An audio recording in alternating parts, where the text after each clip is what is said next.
मुझे नहीं जाना स्कूल प्लीज। क्यों नहीं जाएगा स्कूल? तेरा तो बाप भी जाएगा। नमस्कार दोस्तों, मैं मयंक सर आज आपके सामने एक नए टॉपिक के साथ आया हूं और आज का टॉपिक है शिक्षा नीति।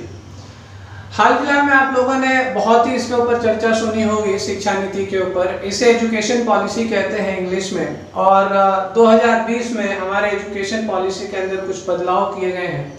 आज हम उन्हीं बदलाव पर ध्यान देंगे और उन्हीं बदलाव के बारे में थोड़ा जानेंगे कि किस प्रकार के बदलाव किए गए हैं। जो बच्चा 9th में, 10th में, 11th, 12th में जाने वाला है उसके लिए बहुत इंपॉर्टेंट है, और अब हम जैसे लोगों के लिए इसलिए इंपॉर्टेंट है क्योंकि अब हमारे बच्चे स्कूल में जा रहे हैं या फिर जाने वाले हैं। मैं अपने ही व्यक्तिगत रूप से अपने बच्चे के बारे में इसके अंदर थोड़ा सा डिस्कस करूंगा कि उसके लिए अब किस तरह के फायदे आने वाले हैं। तो चलिए हम लोग शुरू करते हैं शिक्षा नीति 2020। बट उससे पहले हम थोड़ा सा नजर हम इससे पहले की शिक्षा नीति पर भी डालेंगे कि वो किस किस तरह से बदलाव उसके अंदर किया गया था। तो चलिए देखते हैं शिक्षा नीति एजुकेशन पॉलिसी 2020। हमारा मेन टॉपिक आज का यही होगा। 2020 में जो शिक्षा नीति लाई गई है, जो पास हुई है, उसके बारे में हम लोग डिस्कस करेंगे। बट थोड़ा एक नजर हम इससे पहले डालेंगे कि भारत में पहली बार शिक्षा नीति में बदलाव कब किया गया था। आप ये देखिए, पहली बार 1968 में किया गया था। 1968 में पहली बार शिक्षा नीति में बदलाव किया गया था। मैंने बहुत सारे लोगों को इस पर चर्चा करते हुए देखा, बट मुझे ऐसा लगा कि एक चीज के बारे में हमें बात करना चाहिए। अभी 2020 में हम लोगों ने बीजेपी और नरेंद्र मोदी के बारे में बहुत बात किया है ना, और उन्होंने ये शिक्षा नीति के अंदर बदलाव किया। ये भी बहुत अच्छी बात है, बहुत अच्छे काम कर रहे हैं वो लोग। बट साथ ही हमें उन पुराने लोगों को भी नहीं भूलना चाहिए। हो सकता है एग्जामिनर के दिमाग में ये बात चल रही हो, तो मुझे ऐसा लगा कि मुझे ये चीज आपको बता देनी चाहिए कि पहली बार जो शिक्षा नीति में बदलाव किया गया था वो 1968 में उस समय के प्रधानमंत्री इंदिरा गांधी के काल में किया गया था। तो उस समय जब शिक्षा नीति में बदलाव किया गया था तो प्रधानमंत्री इंदिरा गांधी हुआ करती थी। अब आइए दूसरी बार बदलाव कब किया गया, हम इसके बारे में देखते हैं। दूसरी बार देखो, आप याद रख सकते हैं कि दूसरी बार शिक्षा नीति में बदलाव कब किया गया। जस्ट वैल्यू उल्टा कर दो, 68 को 86 कर दो, तो दूसरी बार 86 में बदलाव किया गया। और उस समय जो प्रधानमंत्री थे वो राजीव गांधी थे, ठीक है ना। तो 86 में राजीव गांधी के शासनकाल में ये परिवर्तन किया गया। देखिए, मैं किसी पॉलिटिक्स से संबंधित बात नहीं करने वाला हूं और ना ही मुझे कोई इंटरेस्ट है कांग्रेस और बीजेपी में, ठीक है। But examiners point of view से हो सकता है कि वो एग्जामिनर वही हो जो कांग्रेस का समर्थक और वो ये क्वेश्चन पूछ दे, तो आप क्या करेंगे ये जानना हमारे लिए बहुत जरूरी है, ठीक है ना। चलिए, अब इसके बाद अगर हम दूसरे अगले पॉइंट पर आते हैं, तो अगला पॉइंट हमें जानने की क्या जरूरत है कि 1986 के बाद एक छोटा सा संशोधन किया गया था, ठीक है ना। एक छोटा सा संशोधन किया गया और वो हुआ था 1992 में, ठीक है ना। 1992 में एक छोटा सा संशोधन किया गया था। ये कोई पूरा चेंज नहीं था। 86 के अंदर छोटे से कुछ लगा होगा उन लोगों को उस समय कि भैया ये चीज ठीक नहीं है, थोड़ा इसको ठीक कर लेते हैं। थोड़ा ये क्या होता है ना कि हम लोग पहले गलती करते हैं और फिर उसको सुधारते हैं, तो हमें ये लगता है, और ये होता है जब हम अपनी गलतियों को सुधार दें या फिर उसके अंदर कुछ और ऐड कर दे, तो ये हमारे लिए बहुत ही लाभदायक होता है। ये आपसे बेहतर कोई नहीं जानता हो क्योंकि आप परीक्षा देने वाले विद्यार्थी हैं। तो 1992 में इसमें थोड़ा सा संशोधन किया गया। तब इसके प्रधानमंत्री उस दौरान थे पीवी नरसिम्हा राव। बहुत खतरनाक नाम था ये, हमारे टाइम के हैं, जब हम पढ़ा करते थे तो उस समय पीवी नरसिम्हा राव का फुल फॉर्म पूछ देता था, ठीक है ना।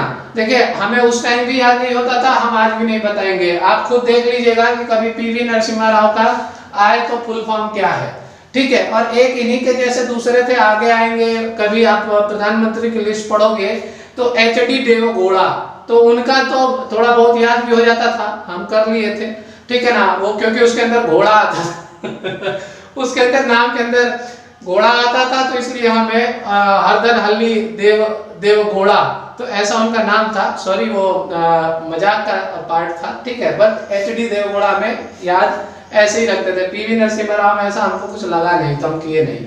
चलिए आगे देखते हैं।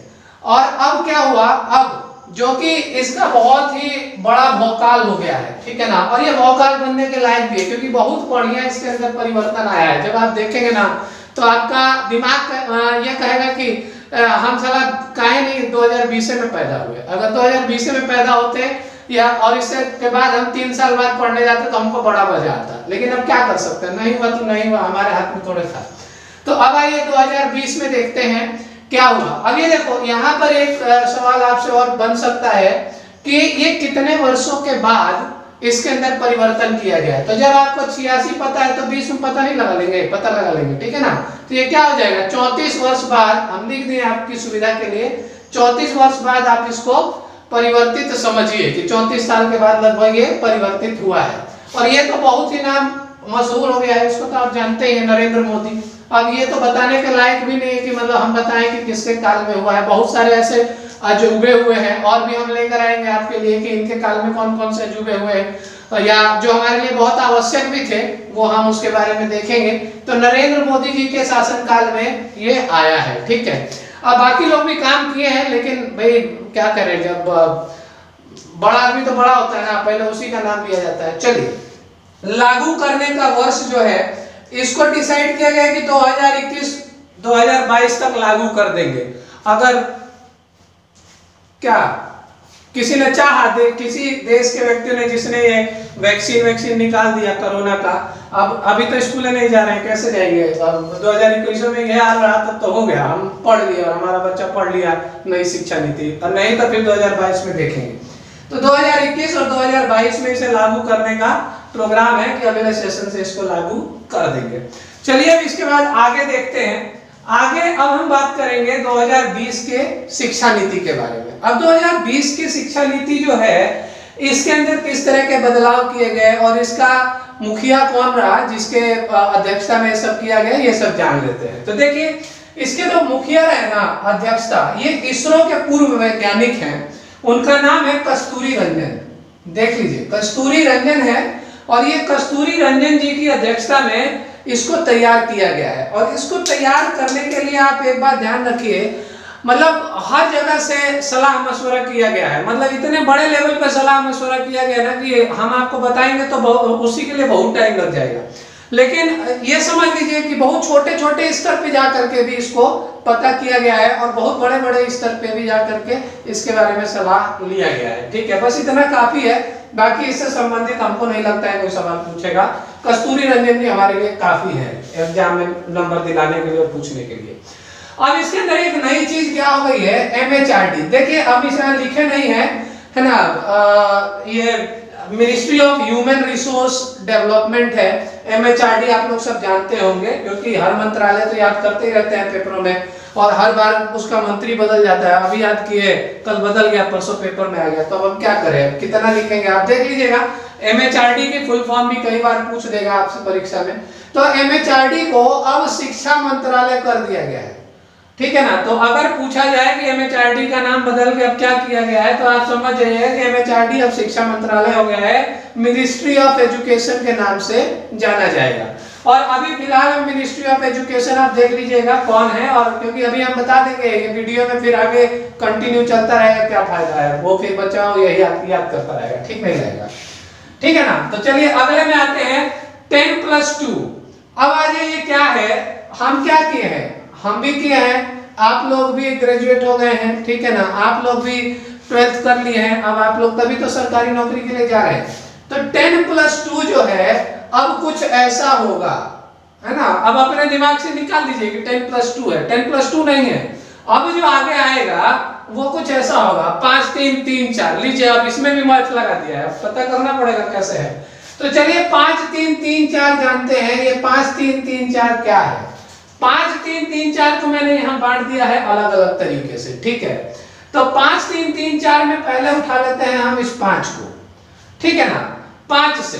अब 5 क्या है ये समझिए, 5 को भी हमने इसको अलग अलग भागों में बांट दिया है। जैसे आप देखिए कि पहले क्या था, जब हम स्कूल गए थे या आप लोग भी गए होंगे, मतलब हमारे हाल फिलहाल 1991-92 की बात नहीं कर रहे हैं, उससे पहले की, मतलब 2001 के बाद की बात नहीं कर रहे हैं, हम उससे पहले की बात कर रहे हैं, सन 90 की। उस समय क्या होता था, जबरदस्ती क्या क्लास में भेजा जाता था, है ना। लेकिन अब तो बड़ा एडवांस हो गया, अब तो हमारा बच्चा अभी 3 साल में स्कूल चला गया, प्ले स्कूल।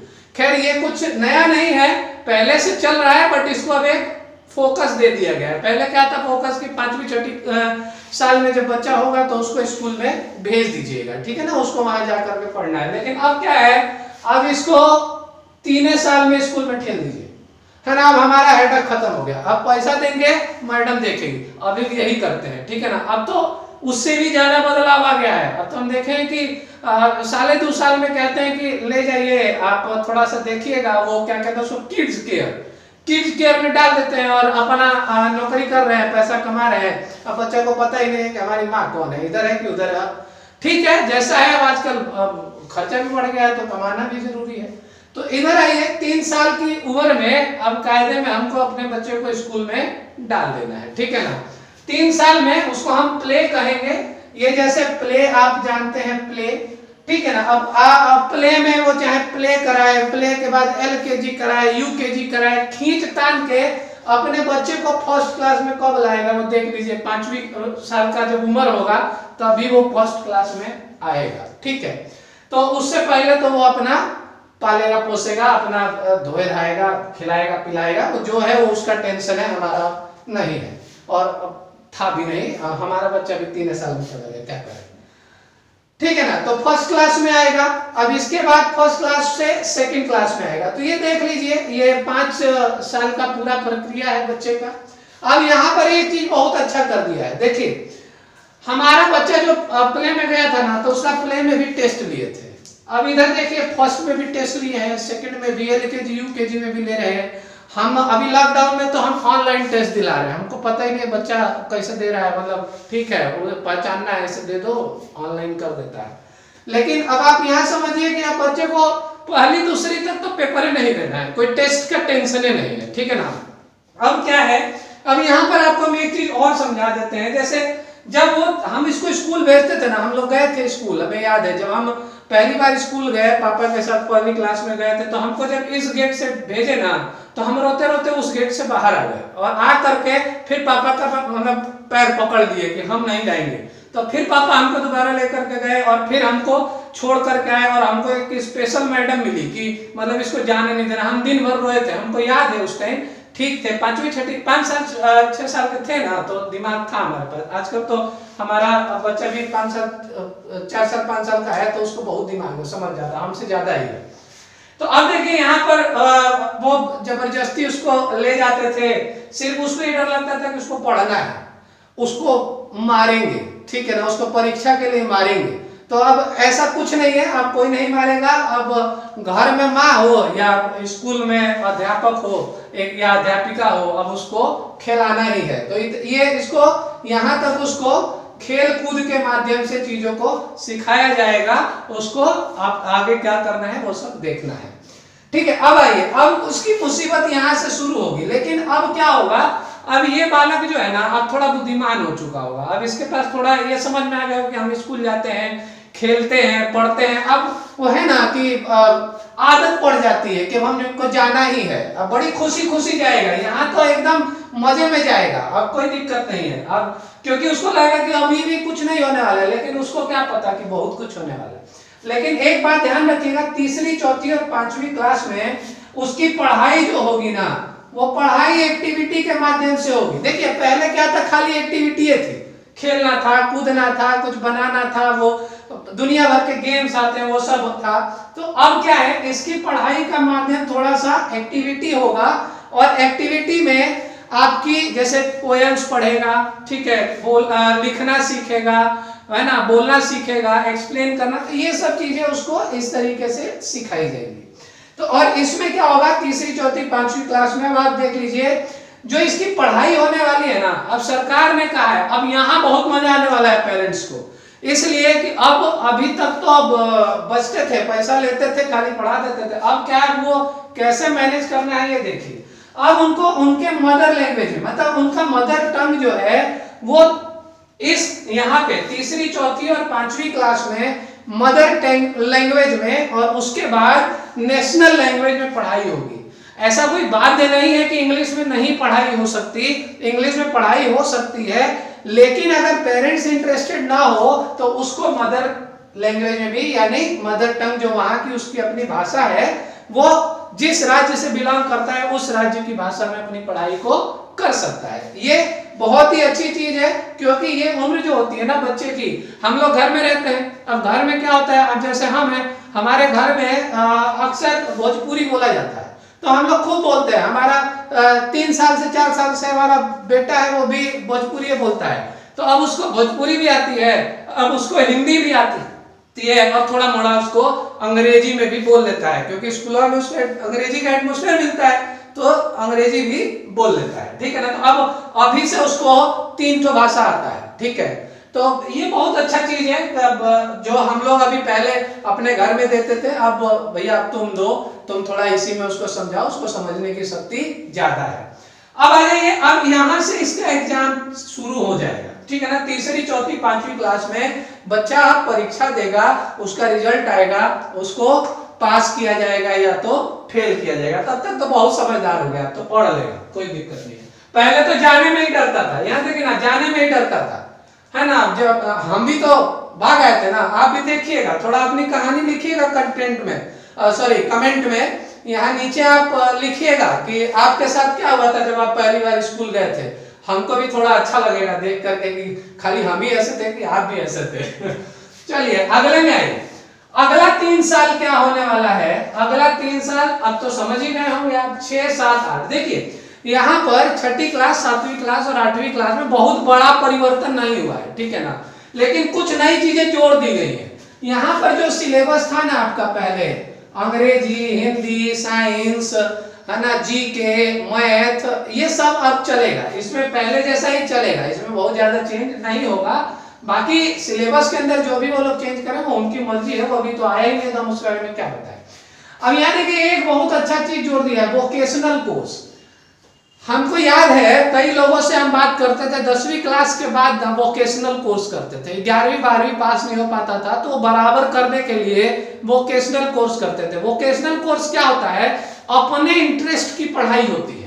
अगर जैसे हमको आज हमारे घर में बिजली वाला नहीं आता है, मतलब छोटे मोटे काम के लिए नहीं आता है, क्यों? क्योंकि हमको शुरू से बड़ा इंटरेस्ट था बिजली का काम करने के लिए, हम कर लेते हैं। हमारा ट्यूबलाइट फूक जाएगा, हम बदल लेंगे, हमको 100 रुपए देने की जरूरत नहीं है मिस्त्री को। खैर ये गलत बात है, हमको दे देना चाहिए, क्योंकि इससे क्या होता है, रोजी रोटी चलती है। लेकिन अगर थोड़ा बहुत, अभी नहीं कि सब में ही घुस जाइए, ठीक है ना, अब सब में घुस जाएंगे तो दिक्कत हो जाएगा, फिर बाकी लोग क्या कमाएंगे, खाएंगे, और नहीं तो फूक जाएगा तो 100 रुपए का काम अब 1000 का हो गया, आप करिए।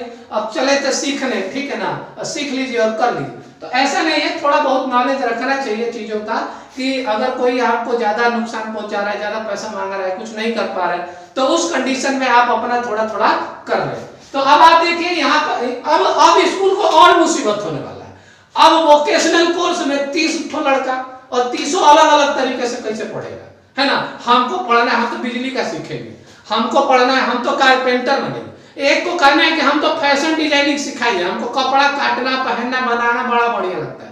एक को लगता है कुछ और करना है, हमको ये बताओ पेंटिंग सिखाइए। अब रखिए टीचर और व्यापार बढ़ाइए, इससे हमको लग रहा है व्यापार बढ़ेगा। अब जो भी बेरोजगार है ना कि हम इस फील्ड में खराब हैं, हम इस फील्ड में पढ़ाई करके हमको कोई फायदा नहीं हुआ, अब चिंता मत करिए, अब 1-2 साल में ना बहुत नौकरी आएगा। अब ये लोग रखेंगे, नहीं रखेंगे तो ठीक है ना, अब आप समझ रहे हैं, अब हमको आगे बोलने की जरूरत नहीं। तो वोकेशनल कोर्स होगा, और वोकेशनल कोर्स को हम आपको समझा दिए कि इसमें किसी को फैशन डिजाइनिंग करना है तो वो फैशन डिजाइनिंग का कोर्स कर सकता है, ठीक है। इसके अंदर अगर किसी को पेंटिंग करना है तो पेंटिंग कर सकता है, किसी को इलेक्ट्रीशियन छोटा मोटा काम सीखना है तो वो कर सकता है, ठीक है। ऐसे बहुत सारे वोकेशनल कोर्स होते हैं। अब ये देखना है कि कौन कौन सा, क्योंकि अब सरकार भी एक वो बनाएगी ना, पूल बनाएगी। अब पता चला अपनी मर्जी का हम भी चलाने लगे, अभी स्कूल परेशान हो गया, नहीं करेगा, तो अब सबका एक क्राइटेरिया बनेगा। जब क्राइटेरिया बनेगा तो हम आपको उसके बारे में भी बताएंगे। ये एक बहुत अच्छा चीज आ गया है आजकल। तो लड़कों को देखिए ना, यहाँ हम देखे हैं कि प्ले में से जैसे ही एलकेजी यूकेजी में आ जाता है ना, उसको मोबाइल मिल जाता है। अब घर में 5 मोबाइल है, वो दिन भर मोबाइल में टुकु टुकु करता रहता है। हमको नहीं समझ आता है, मतलब हमसे तेज हो गया है। हम लोग तो कई बार सोचते हैं हमारा ही फोनवा जो है ना, उसको क्या कर देगा, हमको सरियाने में उसको बड़ा टाइम लग जाता है। तो वो बड़ा तेज दिमाग हो गया इनको। तो इनको और तेज बनाने के लिए इनको कंप्यूटर का कोडिंग सिखाया जाएगा, ठीक है ना। अब कंप्यूटर का कोडिंग, पहले कंप्यूटर तो हम पढ़ते ही थे स्कूल में, 6ठी 7वीं 8वीं में हमें कंप्यूटर कोर्स में ले जा करके, हमको याद है स्कूल में ले जाते थे। हम खाली क्यों जाते थे, हम उसका माउस था ना, वो माउस को हिलाने के लिए जाते थे, ऊपर नीचे ऐसे ऐसे होता था। कई बार तो सड़क के खो जाता था, हमको मिलता ही नहीं था, तो उसको हम खोजते रहते थे। तो ये कंप्यूटर कोडिंग बहुत अच्छी चीज है। इसके अंदर बच्चा थोड़ा थोड़ा करके सीखेगा तो ग्रेजुएट तक हो जाएगा, तो शायद सॉफ्टवेयर इंजीनियर बन जाए। और फिर से जैसे अभी गूगल का सीईओ है हमारा इंडियन, तो उस टाइम हम ही में से किसी का एक बच्चा जो है गूगल का सीईओ बन जाए या फिर कुछ और बन जाए, ठीक है ना। तो इस तरीके की चीजें बहुत अच्छी है हमारे बच्चों के लिए, बहुत लाभदायक है। अगला देखिए जी, ये बहुत अच्छी चीज आई है, इंडियन लैंग्वेज। अब देखिए, अब यहाँ पर पूरे भारत से ना कोई भी भाषा एक आप चुन लीजिए।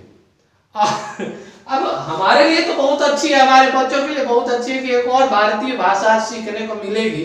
लेकिन अब मरण हो गया स्कूल को, हम फिर बोले ना रोजगार बढ़ जाएगा, रोजगार बढ़ेगा, आप इसका चिंता मत करिए। शिक्षा नीति आया बहुत बढ़िया आया है और इसके अंदर जबरदस्त रोजगार बढ़ने वाला। क्योंकि आप सोचिए ना, हमारे देश में आप लोगों को याद है ना कितना भाषा है, कितने भाषाओं को मान्यता दी गई है।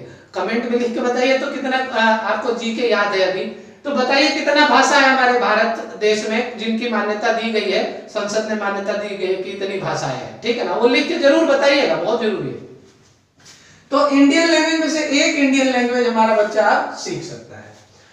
अब आ जाइए अगले चौथे 4 साल के लिए। ये अगला जो 4 है, ये है हमारा करियर मेकिंग, है ना, जिससे हमको बड़ा डर लगता था। भाई 9वीं फेल हो गए तो 10वीं में नहीं जाएंगे, 10वीं फेल हो गए तो 11वीं में नहीं जाएंगे, 11वीं नहीं जाएंगे तो 12वीं में जाएंगे। शर्मा जी का लड़का पास हो जाएगा और वर्मा जी का फेल हो जाएगा, है ना। चौबे जी का 90% लाया और दुबे जी का 60% पे रह गया, ठीक है ना। तो ये इसके बारे में जानते हैं इसमें क्या परिवर्तन आया है।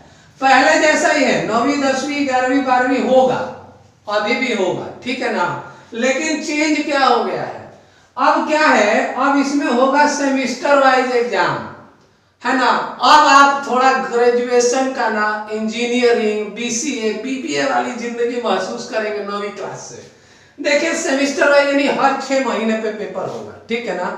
हम भी यही सपना लेके कॉलेज गए थे कि मतलब कब होगा, सेमिस्टर वाइज आएगा, मतलब इसीलिए सब पढ़ रहे थे, ठीक है ना। आप लोग भी ऐसा ही 9वीं 10वीं से जल्दी पास हो जाए तो सेमिस्टर वाइज पेपर देंगे।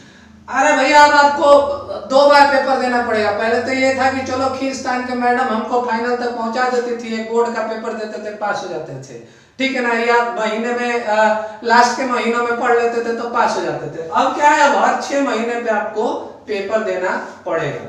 तो ये ध्यान रखिएगा कि अगर 6 महीने पर आपको पेपर देना है तो 6 महीने के लिए पढ़ाई भी करना पड़ेगा। अब क्या है, पहले आप 2 महीना पढ़ते थे, अब 4 महीना पढ़ेंगे। साल में 4 महीने तो पढ़ेंगे ना, पढ़ना पड़ेगा, पढ़ना ही पड़ेगा। तो ये ध्यान रखिएगा, एक सेमिस्टर वाइज एग्जाम हो गया है। एक फॉरेन लैंग्वेज, लो जी बाबा मजा आ गया, एक फॉरेन लैंग्वेज आपको सीखने को मिलेगी, ठीक है ना। उसमें कोई सी भी भाषा हो सकती है विदेशी। मैं उनके नाम अभी नहीं लेने वाला हूं जिनके साथ हमारे झगड़े चल रहे हैं, ठीक है ना। वो सरकार डिसाइड करेगी आगे चल के क्या होने वाला है। लेकिन ये है कि अभी जितनी फॉरेन लैंग्वेज उसमें जो भी आने वाली है, तो उनकी मैं बात कर रहा हूं कि उनमें से कोई एक भाषा आप सीख सकते हैं। खैर हमारे पास तो अंग्रेजी है जो हर जगह है, ठीक है ना।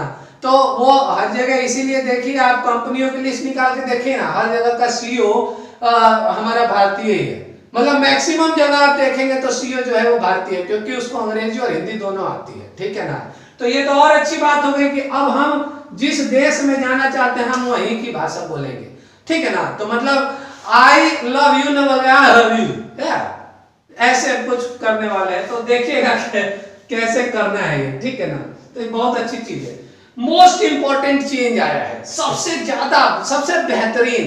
यहां मैं आपको समझाऊंगा कि कभी कभी बच्चे बोलते हैं हमको, हम चारों सब्जेक्ट पढ़ाते हैं तो कहते हैं कि चारों आप पढ़ा लेते हैं, कैसे? तो देखिए अब सरकार ने डिसाइड किया है कि आप कैसे पढ़ाएंगे, आप कैसे थोड़ा बुद्धिमान बनेंगे, ठीक है ना। हम खुद हो गए, पहले से हमको इंटरेस्ट आता रहा, हम वो करते रहे, सीखते रहे, करते रहे, सीखते रहे, हमको आ गया। अब आपको शुरू से ही ऐसा डाला जाएगा। 9वीं 10वीं 11वीं 12वीं में स्ट्रीम खत्म हो गया। जैसे कई जगह हम देखें यूपी बोर्ड में क्या होता है, 9वीं में बच्चा बीएस वो साइंस का हो जाता है, कॉमर्स का हो जाता है, आर्ट्स का हो जाता है। हमारे सीबीएसई बोर्ड में क्या होता है, 11वीं 12वीं में वो साइंस का होता है, कॉमर्स का होता है, आर्ट्स का होता है। लेकिन अब ऐसा कुछ नहीं है, अब कोई साइंस आर्ट्स कॉमर्स नहीं है।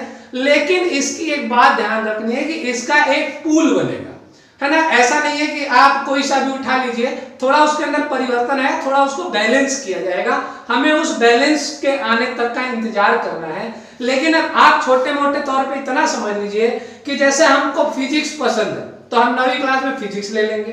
हमको हिस्ट्री बहुत अच्छा लगता है पढ़ाना या पढ़ना, तो हम हिस्ट्री ले लेंगे, तो फिजिक्स के साथ हिस्ट्री हो गया। और हिस्ट्री के साथ हमको इकोनॉमिक्स भी बहुत अच्छा लगता है, तो हम इकोनॉमिक्स ले लेंगे। हमको केमिस्ट्री पढ़ने की जरूरत नहीं है। अब कोई कह रहा है कि केमिस्ट्री पढ़िए जबरदस्ती, लेकिन फिर हम कह रहे हैं कि पूल का इंतजार करिए, ठीक है ना। तो अब हमको हो सकता है केमिस्ट्री ना लेना पड़े, हो सकता है हमको बायोलॉजी में इंटरेस्ट है, हम बायोलॉजी ले लें, ठीक है। उधर से हम कॉमर्स से अकाउंट्स ले लें, ठीक है ना। तो इस तरह के सब्जेक्ट्स को हम इकट्ठा करके हम पढ़ सकते हैं। तो 4-5-6 सब्जेक्ट जो भी हमारा प्लान किया जाएगा वो हम अलग अलग सब्जेक्ट से उस पूल में से छांट करके ले लेंगे। तो अब ऐसा नहीं है कि साइंस के लिए physics, chemistry, bio, maths, English, Hindi ये कॉमन सिलेबस रहने वाला है। जो लादा जा रहा है वही लाद के आप ढोए जा रहे हैं, ठीक है ना। नहीं, अब अपनी मर्जी का लादिए और ढोइए, ठीक है ना। उसके बाद जिम्मेदारी भी अब आपकी होगी, क्योंकि तूने ही ढूंढा था और तू फिर भी कम लाया, अब वर्मा जी का बेटा ऐसा डांटा जाएगा, ठीक है ना। तो ये ध्यान रखिएगा, यहां से स्ट्रीम सिस्टम खत्म हो चुका है, ठीक है ना। अब स्ट्रीम सिस्टम एक पूल के दौर से गुजरेगा और उस पूल के आने का इंतजार करते हैं कि कौन से सब्जेक्ट के स्टूडेंट कौन कौन से और सब्जेक्ट ले सकते हैं, उसको कैसे जोड़ा जाएगा। इससे क्या होगा, हमारा बच्चा लमसम में जिस सब्जेक्ट में होगा वो ऑलराउंडर टाइप का होगा। जैसे कि ये भी पढ़ लेंगे, वो भी पढ़ लेंगे, ये भी पढ़ा लेगा, थोड़ा उसका ज्ञान भी रखता है, तो वो चीजों को कर सकता है। और ये हमारे मानसिक विकास के लिए ये बहुत जरूरी है, हमारे बच्चों के मानसिक विकास के लिए बहुत जरूरी है, ठीक है सर। तो यही है 10+2 अब हमारा बदल गया है किसमें, 5+3+3+4 में। अब आप लोगों के दिमाग में एक नया डाउट, सर ये तो ठीक है, अब ग्रेजुएशन क्या होगा, है ना। अब ग्रेजुएशन में क्या होने वाला है, तो ग्रेजुएशन अब क्या होगा, आप यहां पर समझ लीजिए। ग्रेजुएशन, अगर आपको ग्रेजुएशन की बात की जाए तो अब ग्रेजुएशन पहले जैसी ही है, 3 साल की है, लेकिन 3 साल के साथ अब ग्रेजुएशन को 4 साल में भी तब्दील कर दिया गया है। कहीं कहीं आप लोगों ने सुना होगा लेटरल एंट्री होती है। मैं समझाता हूं ग्रेजुएशन में क्या चेंज आया हुआ है अभी हाल फिलहाल में। ग्रेजुएशन में देखो, first year, second year, third year और फोर्थ ईयर, ये चौथा साल और जोड़ दिया गया है। पहले क्या होता था ग्रेजुएशन करने वालों को, कि जैसे कोई बच्चा है, पहली साल उसने एडमिशन लिया और पास कर लिया, लेकिन किसी कारण से वो अपनी पढ़ाई को कंटिन्यू नहीं कर पाया, तो आपको क्या ध्यान रखना है, अब क्या है, अब वो खाली हाथ नहीं जाने वाला, उसकी पढ़ाई बेकार नहीं होने वाली। यहां पर उसको सर्टिफिकेशन कोर्स माना जाएगा।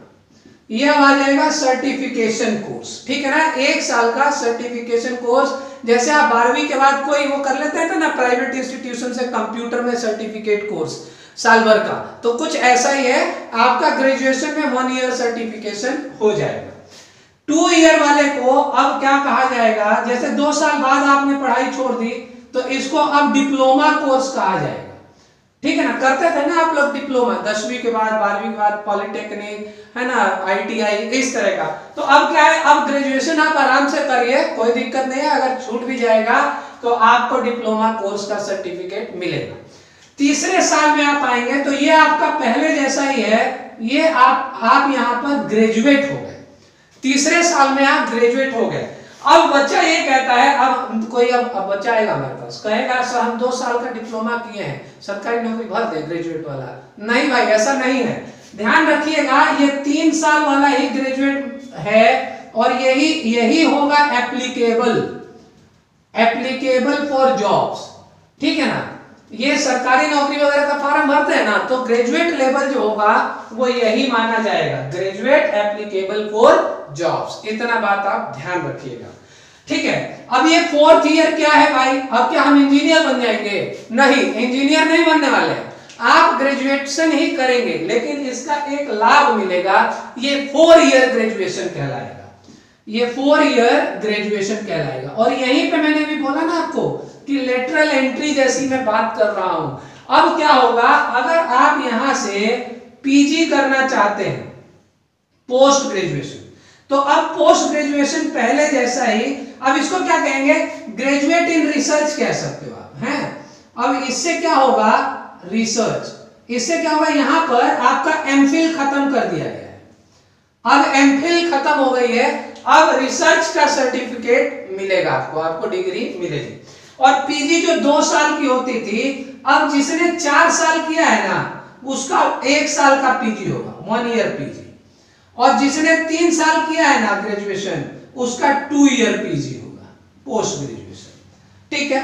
अब आपके दिमाग में एक बात और आ रही होगी, एक और बात आ रही है कि सर अब यहां पर हम बीएससी करेंगे, बीकॉम करेंगे या बीए करेंगे, है ना, क्या करेंगे? तो एक बात आप समझ लीजिए कि यहां पर भी अब भाई जब पीछे से ही पढ़ाई ऐसी हो गई है, तो अब ऐसा सवाल खड़ा ही नहीं होना चाहिए, क्योंकि अब तो आप अलग अलग सब्जेक्ट से आए हैं, तो अब अलग अलग सब्जेक्ट ना पढ़ेंगे, तो अब वही चीज इसके अंदर अब डाल दिया जाएगा, ठीक है। आपको जो पढ़ना है पढ़ो भाई, हमको कोई फर्क नहीं पड़ता है, बस पढ़ो, ठीक है। अपनी मर्जी की पढ़ाई पढ़ो, अपने इंटरेस्ट का पढ़ाई पढ़ो, तो वही आप ग्रेजुएशन में भी करेंगे, अपने ही सब्जेक्ट्स उठा करके आप पढ़ने वाले हैं, ठीक है ना। जो आपकी रुचि है आप वही पढ़िए। अब पढ़ाई का शायद बहुत बच्चों को मजा आएगा और बच्चा स्कूल अब जाएगा, ठीक है ना। अब स्कूल जाएगा तो फिर उसको पढ़ने में भी मजा आएगा, क्यों? क्योंकि अब जो है कुछ बेहतरीन चीजें इसके अंदर डाल दी गई हैं और बच्चों की रुचि की चीजें इसके अंदर डाल दी गई है। ये थी शिक्षा नीति। इसमें अगर किसी तरह का नए अपडेट आते हैं तो मैं आपको इससे संबंधित बहुत जल्द चीजों को अपडेट कर दूंगा, ठीक है। तो आज के लिए बस इतना ही। इस वीडियो को देखने के लिए बहुत बहुत धन्यवाद।